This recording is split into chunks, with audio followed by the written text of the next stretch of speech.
And I'm going to go ahead and start a poll. We are trying to capture how many of our attendees are students. So if you could answer the question one of three ways.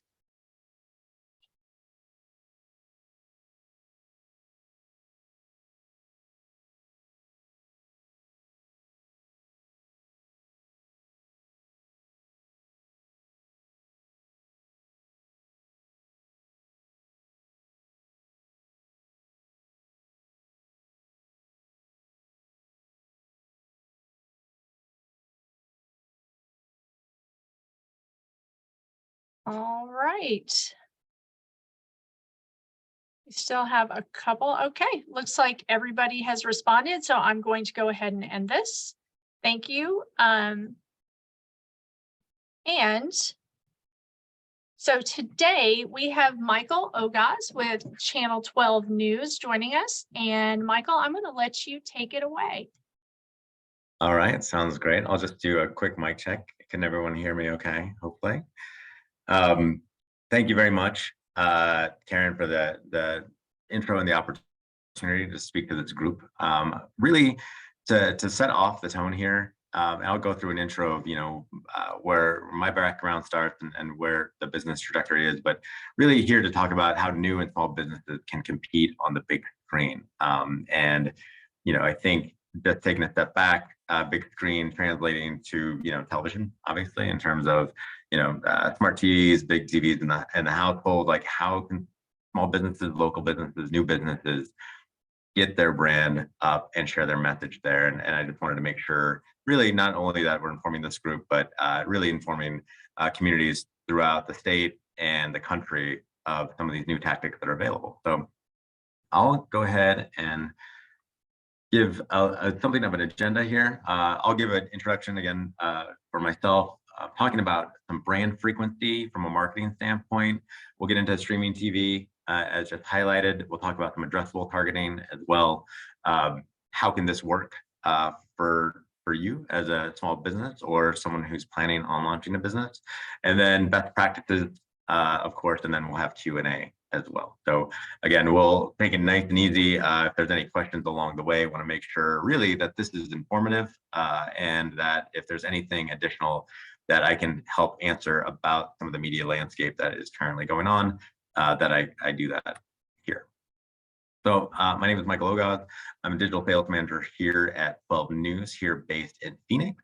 From a broadcast standpoint, if you're in the Valley, then you may be familiar with the name. Our signal reaches up throughout the state. And then our parent company, Tegna, just to mention, we also own the Fox station in Tucson.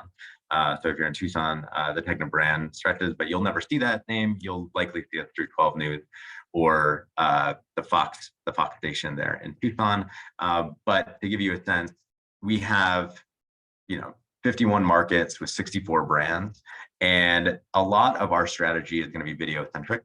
And you can see here our footprint. Obviously, we're throughout most of the country. We have a very large footprint here in Arizona, Southern California, Texas, so on and so forth. So again, when it comes to these strategies, it's not just learnings that we've had here in Phoenix and the Valley, or even throughout the state of Arizona. This is going to be information and learnings that we've seen really throughout the country. And that's, again, why we wanted to bring this to this audience today. So this is probably one of those slides that you see on a regular basis talking about how the media landscape is changing. And there's a lot of different ways to communicate this, both visually and verbally. But I think everybody understands that audiences are fragmenting. There's a significant amount of content and various platforms that people are utilizing now on a day-to-day basis. So there's a lot of different ways to reach. And I'll count myself as like an 80s kid growing up. There was only 3 or 4 channels to pay attention to.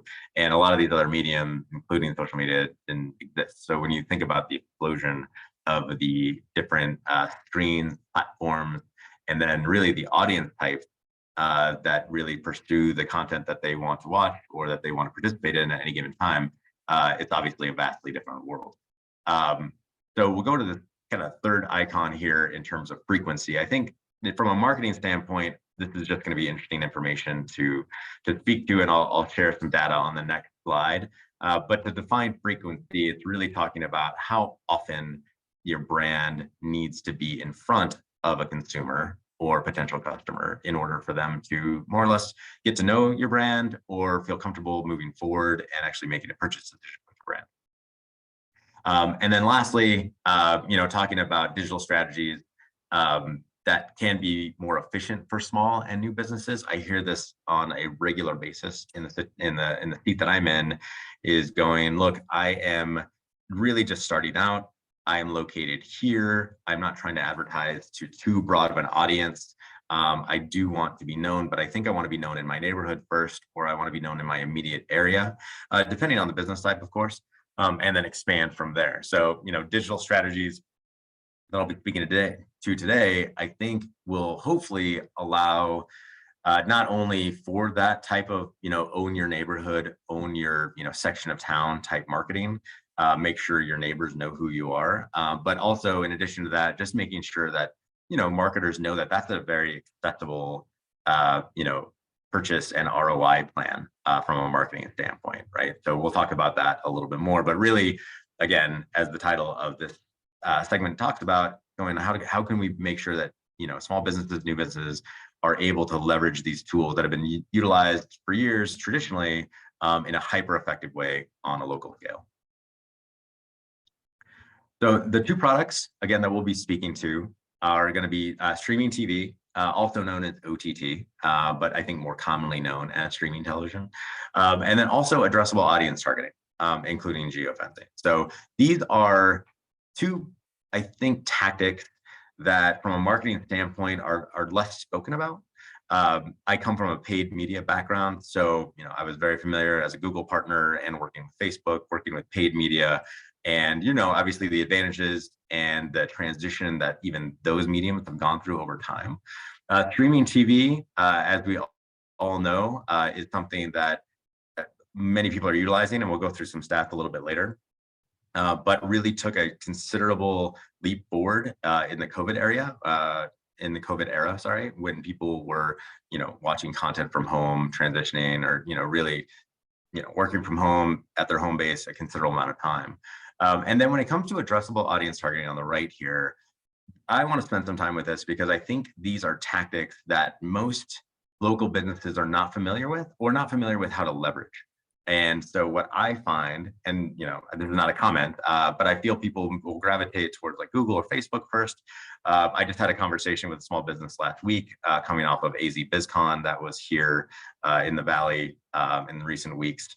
And in that conversation, I was hearing stories like, hey, I put $500, I put $1,000 towards social, and it didn't really work for me. I didn't really know what I was doing. I kind of watched some tutorials, so on and so forth. So, in my mind, there are different avenues to do some of the targeting that I think would be really, really effective, again, for small businesses or new businesses. And we'll talk about that more. So we mentioned the idea of frequency. And again, I think most people on this webinar are likely familiar with the marketing term of frequency, but just kind of using some quotes here, like what's the ideal frequency, meaning how often does your brand need to, again, show up in front of a consumer or a potential somebody making a purchase decision? And, it varies. The first bullet I put on here, and it says for TV, an emotional connection is created after 1 or 2 viewings. And after 3 to 10 times, a deeper emotional connection, and then after 10 views, right? So, and when we say TV here, again, it's easy to think of your traditional broadcast television, where a lot of people would raise their hand and be like, well, Michael, I'm not necessarily tuning in to, the 6 p.m. news on a daily basis. I'm probably a cord cutter. I'm probably watching different content on my big screen television at my house. But for me, the TV here speaks to both of those. So just to make sure we define that correctly. And then second bullet, many subscribe to the rule of 7. In order to fully resonate with the target audience, you need to be seen 7 times. Facebook, as an example, research indicated you need to be seeing 1 to 2 exposures per week over a 10-week cycle. Again, as an example. So different mediums to a certain extent require different frequencies, and there's different strategies, again, you utilize with different mediums. And we'll talk about the streaming television to a large extent today. And then on the right side, again, another article spoke to 5 to 9 exposures deemed optimal, and then 10 plus exposures are deemed optimal for a level of driving purchase intent. And I think in recent years, you see numbers like I think there's a rule of 27. You need to be 20 to 30 times before trusted. So the reason why I bring up frequency and the different mediums here is because from a strategy perspective, if you're able, and I'll show you how, show up on a big screen television, your brand will resonate. The recall and brand recall and purchase decision conversation will move forward faster. And then you can pair that with other mediums, whether it's social or again, some of the other tactics we'll be talking about today, to really drive a frequency that gives your brand like a foundational setting with the consumer and really creates trust. And I think that's a word that doesn't get used a lot in marketing speak. It's usually words like frequency and things like that, but brand trust, especially in today's world, is significant because one, they need to see you often enough to know that you're a business worth doing business with if you're going to be around long enough.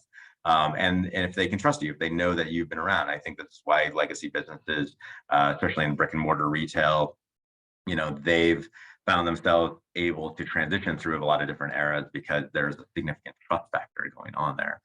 So how can you build up trust as a smaller new business in your area or in a new market? And again, frequency is going to be key there, and the medium that you choose is going to be key. So we'll talk about streaming TV.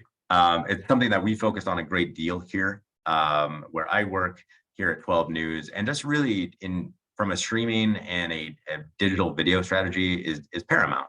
I think, again, defining the experience, everybody, well, not everybody, but a large percentage, maybe like 99% of people have smart TVs or a Amazon Fire Stick or a Roku device, Apple TV, so on and so forth, right? So people are putting the technology in their house to stream. One thing I call out here, especially for business owners, they're like, oh, streaming is just generational. It's just for, a younger cohort of viewers. And even though I didn't put all of that additional information into this slide, if you look at the demographics in Arizona, as an example, a third of the streaming viewership is 55 years and older, right? So from that perspective, you're really hitting all generations. My quick explainer on that is, again, everybody's getting an upgrade on their television every several years. And when they do that, they're buying a smart television. And whether they know they're buying a television that's capable of streaming, or that when they click a certain icon for like watching a show on CBS or MTV or Comedy Central or whatever it is, that they're actually seeing streaming television versus like a traditional, like broadcast or cable buy. So even though people don't exactly know that they're interacting with it, they definitively are. And like I said, it's in the high 90 percentile in terms of people who are streaming in today's environment. I show this next slide because, again, from a business and marketing standpoint, I think it's very, very helpful. But these are all recent articles talking about how the digital video ad spend is going to increase significantly.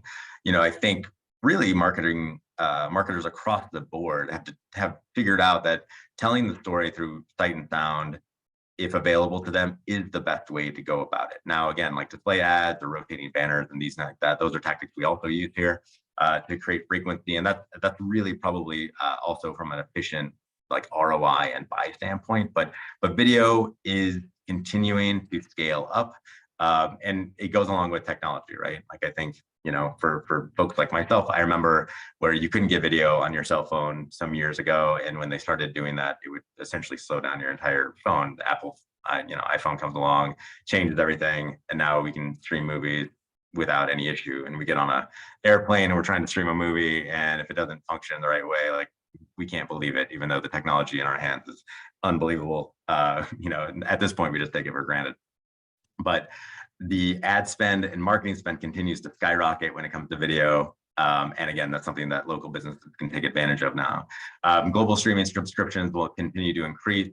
I think even the casual consumer is familiar with, Disney Plus and Netflix and how they're changing their various models, how, like HBO Max just changed their name to Max yesterday. Like the streaming universe in terms of how they are figuring out how to get into the life of the consumer, in addition to a lot of like free platforms, is really not only headline making, but it is just something that is going to be in the news a lot, I think, in the coming years.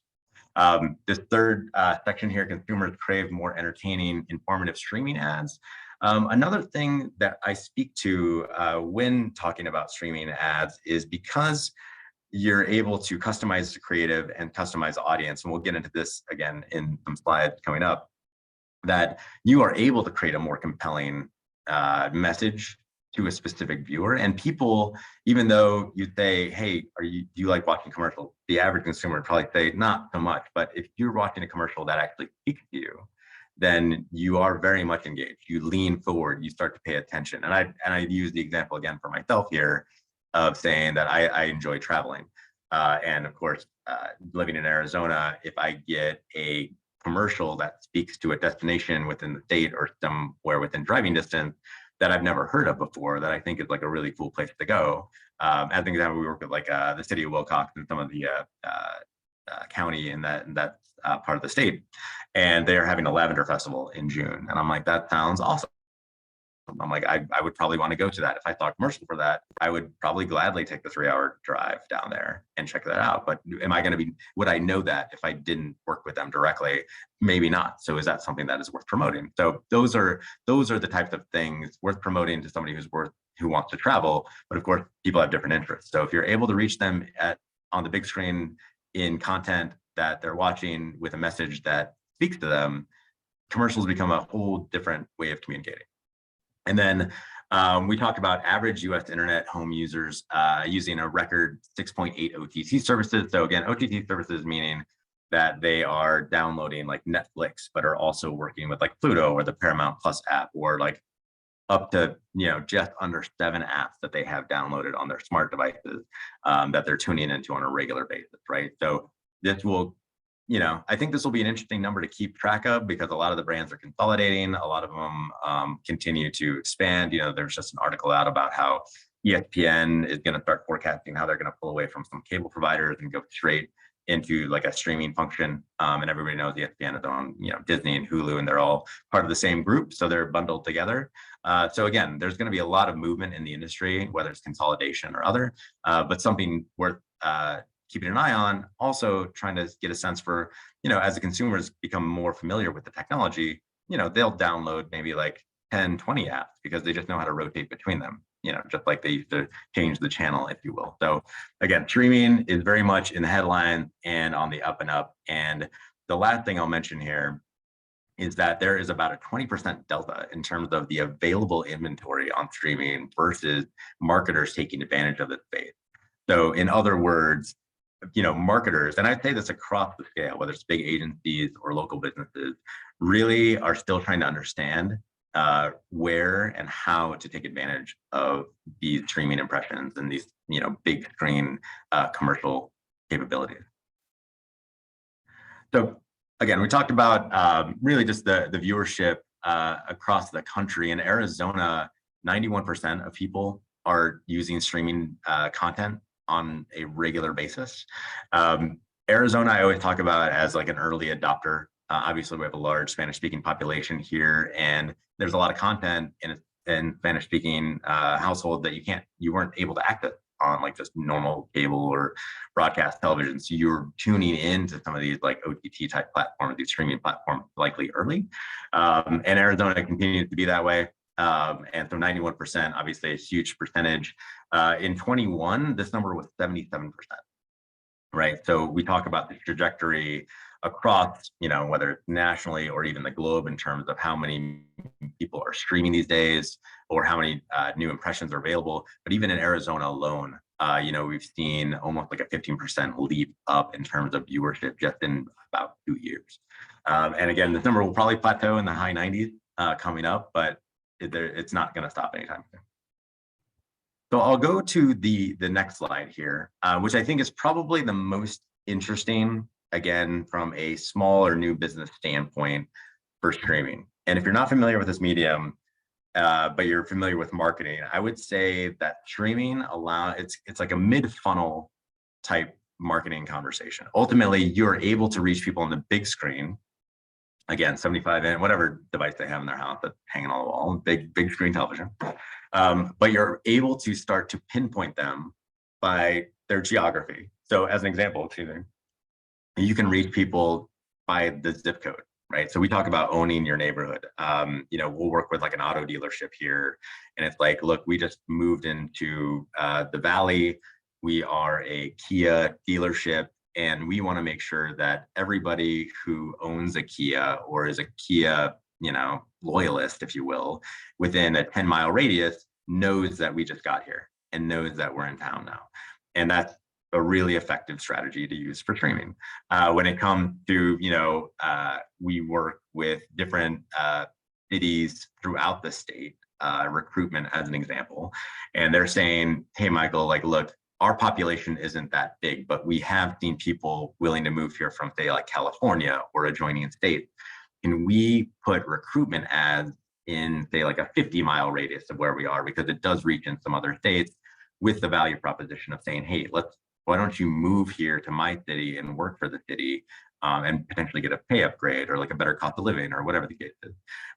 You can target it by demographic, by behavior, the type of persona. There's so many different ways you can target this. And again, if you're familiar with like social media, the audiences will resonate very, very similarly, right? Like you're able to reach travel intenders. And then there's also the ability to create very custom audiences. We talk about for, again, I use that Wilcox, Cochise County style example, because we work with them on a frequent basis. They have a lot of wineries down there, but they also have the Chiricahua Mountains. They are trying to promote to people who want to come to that part of the state, but aren't familiar with it. But if they like to do both of those things, and you can target somebody who is both into, they're a wine aficionado and they love to hike outdoors, those people would find that location ideal, right? So I think about that from a business standpoint of going like, all right, what is your offering? How do you differentiate yourself? And then who are you trying to reach, and how can you reach them most effectively? So again, you take the audiences that you prefer and you set up the location. And then the one thing I'll mention here, even though I haven't put a lot of dollars and cents to this, but I'm open to, obviously an extended conversation if anybody has interest along those lines, is going, look, when you look at a very specific audience and you take that up against a population area, again, whether it's like right in your backyard, a certain set of zip codes around your business or what have you, that becomes a very affordable audience to reach, right? Like you're all of a sudden looking at a cohort of people that are within a 5-minute driving distance, and they are interested in what you're doing already because the audience lines up to that. And obviously that gives you the best chance for success. In a lot of ways, and again, if you're a local marketer, you're probably familiar with like whether it's door hangers or like some of like the value pack propositions, like, hey, I'm gonna insert a coupon and they're gonna deliver that in the mail and it's gonna go straight to my neighborhood, or again, like a certain set of zip codes. You can do that from a big screen standpoint now. So that's a analogy I like to use because I think that resonates, because a lot of people do utilize those things to target hyper locally. Now you can do it on the big screen.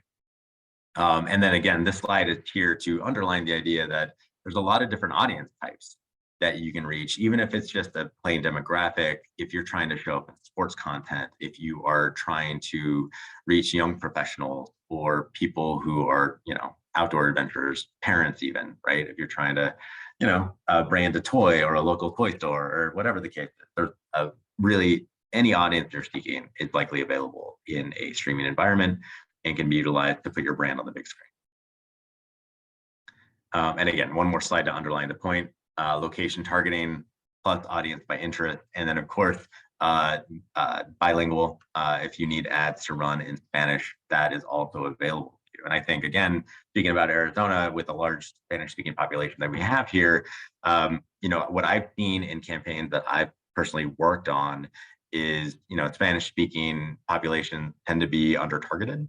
So they react a considerable deal to brands that are promoting not only in their language, but along those lines for easy access. or just to make sure that they know, like, hey, like we have somebody in our store or we have somebody at our facility that can speak Spanish, and we can, kind of make that purchase decision even that much easier for you. So something to consider, obviously, in any strategy, but again, available in a streaming environment. I will likely pause here just a moment to see if there's any streaming centric questions from the group. I have the chat up. If there's anything that the team is curious about right now, I will talk about production capabilities and the ability to have commercials made closer to the end. So that question comes up a lot in these types of webinars, but anything else regarding the targeting capabilities or, the platforms that these commercials run on or anything like that.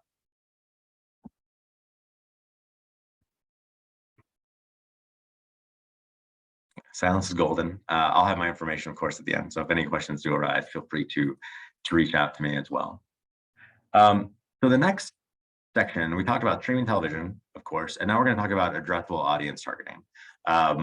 So what is addressable audience targeting? Really, what is it? So the way I think about this is you'll see this graphic on the upper right. It's a BMW ad as an example. And the line of logic with this is more or less saying, hey, if somebody is searching for like a new vehicle or like auto dealership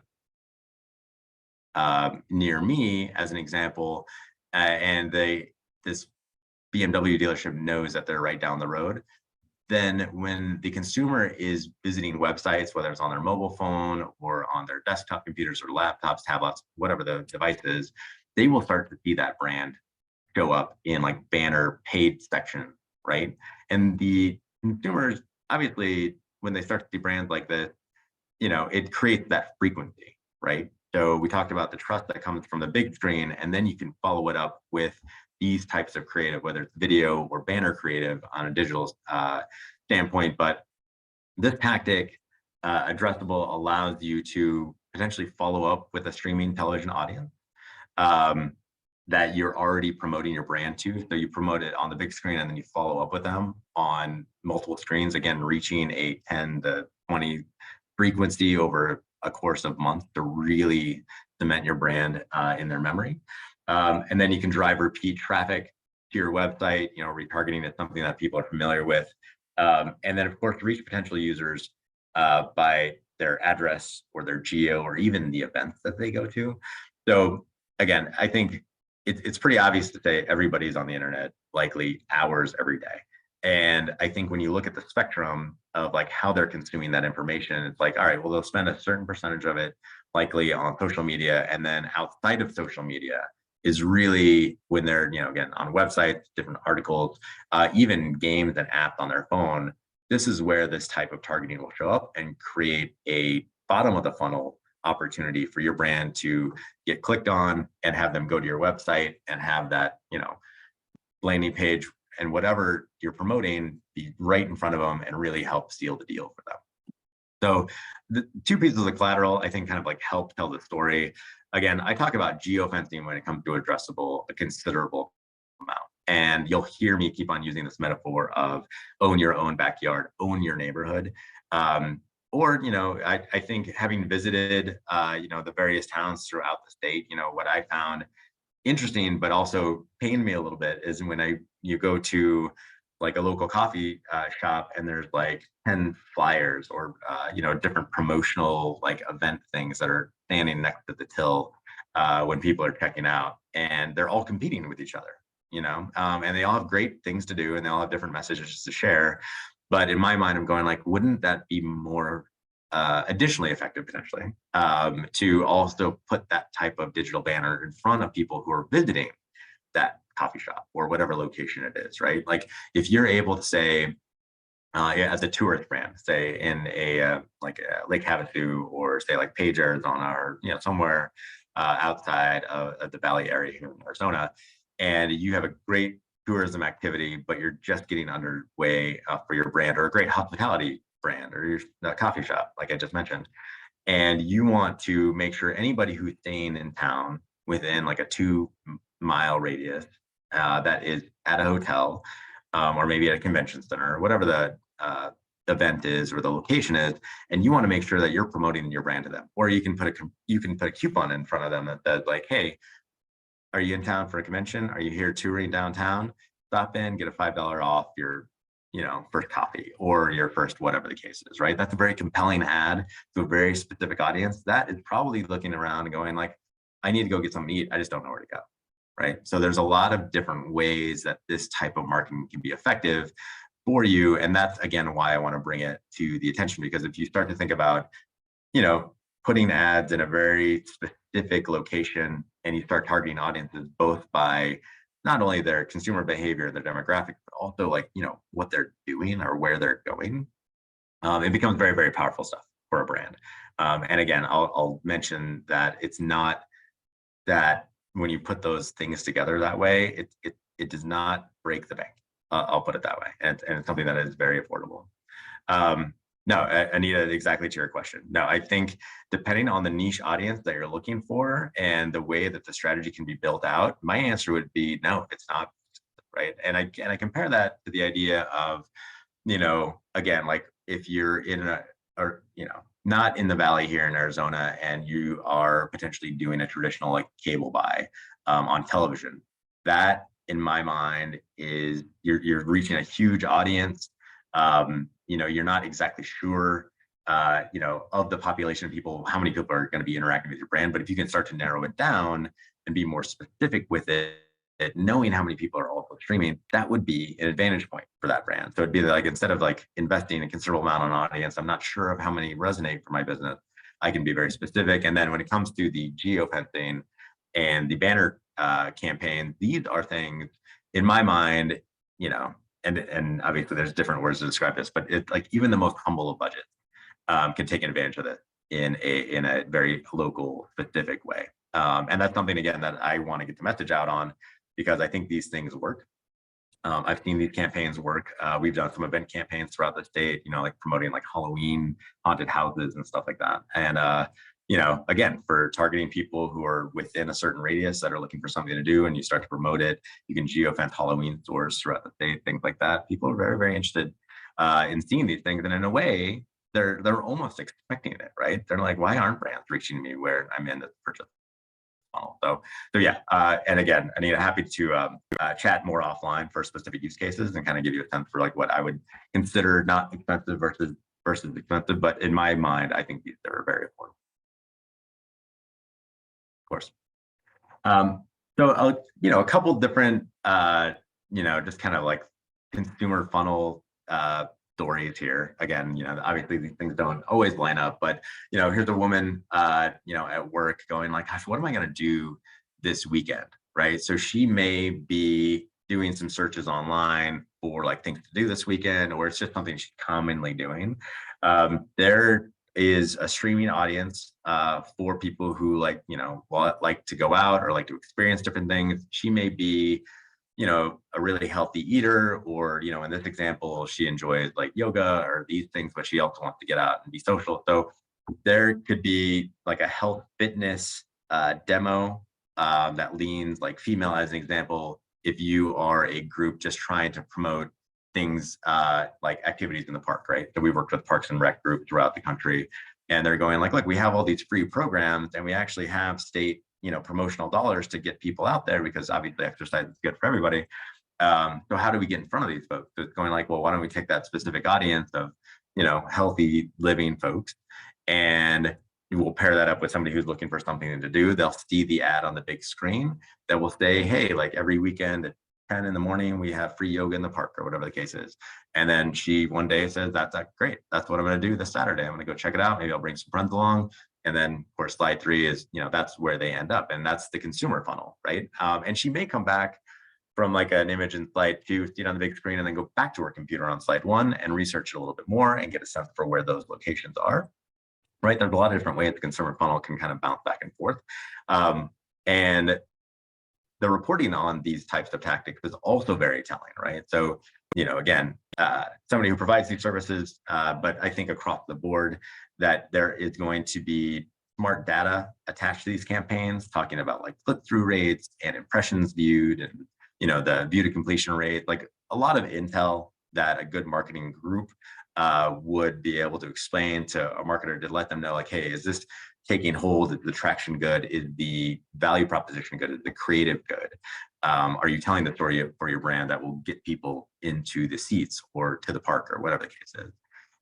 Here's another example. As in, he's browsing the internet for best weekend trips in Arizona with friends, and all of a sudden, an RV rental company is saying, like, look, we want to show up on a tablet device for people who are looking for best weekend trips in Arizona with friends, because we know that renting an RV is an outstanding way to do that, and we're trying to get more, consumers in our CRM or what have you to buy from us that are in this age group and a little bit younger demographic.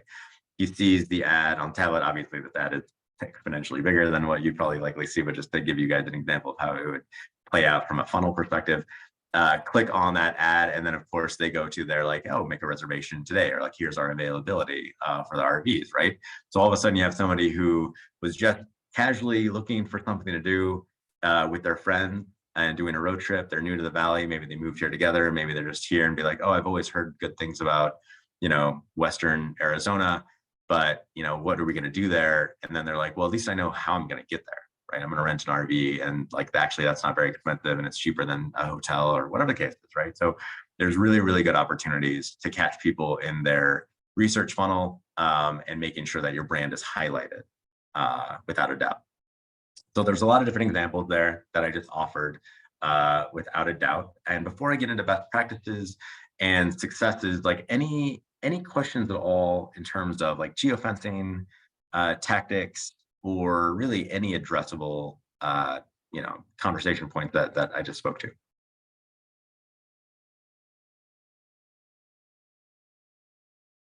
All right. Again, silence is golden, but happy to follow up afterwards. And I will note, again, when it comes to like creative or audiences, any good marketing company will probably have an idea of how to consult through that. So, I think one thing, especially for marketers in an early stage, I never say you need to know exactly what your brand is. Don't think you need to create a focus group. I think there's a lot of people who have experience in the industry that can help narrow that down. So, don't underthink it, but don't overthink it, really just to kind of get underway.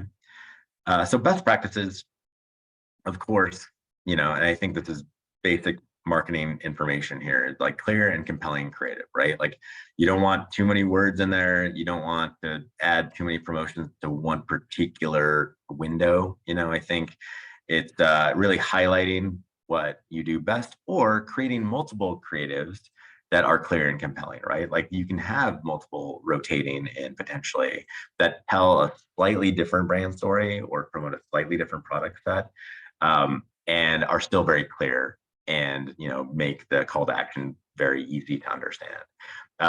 Again, trying out different benefit statements and what really sells your brand. And I think this is something, again, as marketers, is critical, because again, we meet with brands all the time, and sometimes they're obviously very familiar with their products, and they know why their products are important, but they need help translating what those things are that will resonate with the average consumer, because the average consumer is obviously not going to be very familiar with what they do or why they do it so much better. So there's going to be different marketing language, et cetera. So understanding how to differentiate the brand is something that any business owner or marketer should be thinking about. But again, a good company to partner with would always help navigate this, or ask the right questions, or be like, all right, well, if I'm going to role play as a consumer, what would I be looking for, and would that promotion really get me over the hump, or is that not as good a promotion as like the guy down the street, that type of thing. So there's some market research that can be done as well. And then the last bullet here, strong call to action and easy to use website or landing page, of course, right? Because I think with any of these promotions, you're going to direct them either to call this business or go to this web page. You can even put a QR code on a lot of the ads now, with the display banners and things like that. They can click directly on that banner on their cell phone or on their laptop, and they'll go straight to your website, right? So what does the message say when you're promoting it on the big screen or little screen? And does that align, of course, with what they're seeing when they get to your website? Or do they get to the website and they have to scroll down to find the promotion that you were talking about, right? Like that's not a great user experience. So that it's really worth looking at that whole funnel. But again, the tactics we talked about today, the streaming and addressable, really help capture people at the point of decision making. And then of course, driving them to the purchase decision is always going to take like one additional step, but if done right, it will be an easy step for them. And again, always happy to discuss that. And then of course, you want to measure the campaign performance. You want to say, this is the target. This is how it's tracking. This is what these audiences are doing. This is how often they're interacting with my brand. And then you can start to create an ROI story for your brand going, look, X amount of people who visit my website tend to convert, X amount of people who see my ad tend to call, and then they convert at X% rate. So you can really start to measure and balance what you're doing. And then of course, the word optimization gets tossed around a lot, but you know, if it's like, hey, we are running a couple of different ads, and the ad that has this promotion doesn't seem to be receiving as many clicks or web visits or response as the one that has, you know, the other promotion in it. So over time, is that something that you start to move towards or start to like look at more promotions along those lines, right? So there's a lot of good information that comes from these campaigns if you know how to read it. And again, it's really something that these tactics allow you to do in a short window of time, because you are building the frequency, you are seeing successes early on, or you notice that you need to make changes within a short window of time. I'll just mention really quick, you know, again, not to oversell the brand here. My main purpose here was to talk about streaming television and, of course, addressable programmatic tactics that help small businesses in the local area. That being said, you know, for our company, we do offer and have teams here that build out the commercials and the digital banners, et cetera, because that usually seems to be the leap, right? If people are like, look, I'd really like to take advantage of streaming television, but I also don't have $10,000 to $15,000 to spend on a commercial, and I wouldn't even know where to start, right? So that, you know, hopefully, again, whether it's our business or other business partners out there that help kind of tie these things together and make it, you know, less of a difficult decision, or even from a budgetary standpoint, a little bit easier and more accessible. So that covers a lot of the content. Again, I just wanted to give a really quick overcap on the surge of streaming TV, and then making sure that people know about addressable, because I think it's a underutilized tactic, especially in a hyper local environment. But I am happy to open this up to any questions that the group may have from the presentation, or really anything that might be top of mind from a marketing branding standpoint. I won't say I know everything about everything, but I'm happy to offer commentary if that's helpful.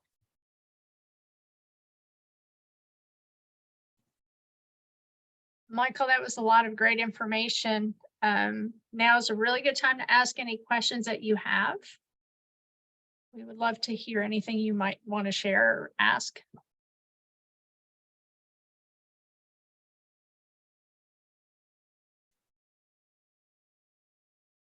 All right. Yeah, and I'll just put up my information here if it's useful. If anyone wants to contact me with maybe more detailed questions that they want to share offline, happy to engage in that regard. Again, Karen and team, have you ever seen executive coaching advertised? So executive coaching, yeah, absolutely. In fact, when it comes to audience type, we actually work on a lot of like business to business environment, which I think is again a big advantage to some of these tactics. Because a lot of people are going like, look, I'm going to a lot of networking events, I'm trying to meet a lot of people, and those can be really helpful. But if there's certain businesses in the area that you want to promote yourself to, you know, whether it's geofencing, but you can also, you'd be surprised by the types of audiences that are available here. From a B2B perspective, like, you know, there's like executive bands. We just did a strategy for a business that does like IT consultation, and they're looking for essentially people who are the decision makers in businesses that have you know, like top line revenue of like 10 million plus a year, that are making, again, decisions on the software and the security that is done at those businesses from an IT perspective. So there are very niche audiences out there, and there are C-suite style audiences that you can absolutely promote to. Or if it's like, look, maybe the C-suite wouldn't make the decision on their own, maybe it would be a, you know, somebody within that facility, or even like a, a different title, if you will, that you want to target, yeah, we absolutely have done that type of promotion. Let's see, I'll read Ashley's question here. You've spoken a lot about local advertising. What about targeting audiences for tourism traffic out of the area? Oh, great question. So for tourism, no, we do a lot of these campaigns. I utilize the term feeder market. So, again, depending on the scale, it could be something where we say, hey, there's maybe a locality or DMO right outside of like a Sedona or like a Flagstaff, that obviously people are going to some of these, like the Sedonas of the world, because they're, promoted, and obviously they're in a lot of magazines. However, did they know that just 30 minutes down the road they could experience this? Or if there's a way to reach people who are, planning a trip to the Grand Canyon, but also like while you're in Arizona, also visit here. So no, we do work with a lot of feeder markets and the strategy up against those.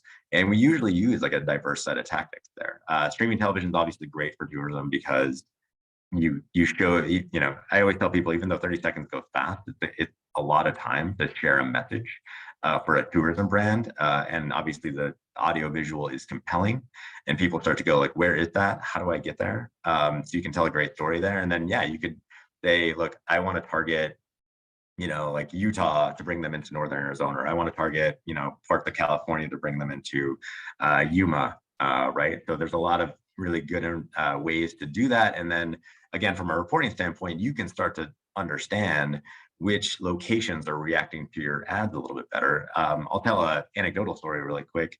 Again, promoting some areas here in Arizona where, like they have dark skies and some really awesome astronomy type tourism. And they also do a lot of festivals. And what we found with certain feeder markets is that they reacted a lot more to the dark skies and like just the quiet, calm nature of the tourism event versus like, oh, I want to go to a festival. They're like, look, I don't want to be surrounded by a bunch of people. I want to get out and be really remote. And like that type of information for that DMO was really helpful. And even for me, I think it was really interesting to find that out. That certain people visiting from certain places are looking for a very different experience. So there's a lot of different information you can get from reporting, but we can definitely strategize around that.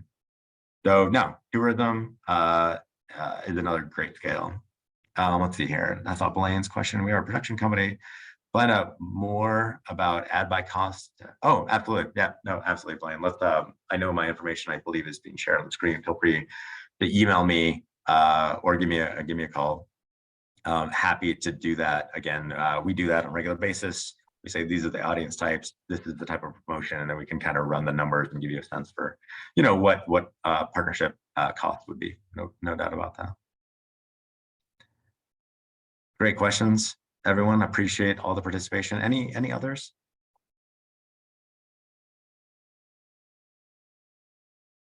All right.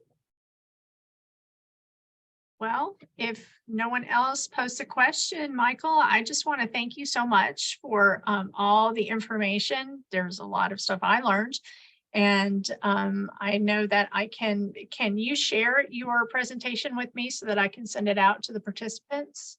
Certainly, absolutely. I will do that right after. Perfect. And just know that after tomorrow, this presentation will be available on our website under recorded webinars so that you can go back and reference should you choose to. And of course, reach out to Michael with any of your questions about anything that he presented. So thank you so much. We appreciate you. All right. Thank you, everyone. Appreciate your time. Just waiting to see questions. All right.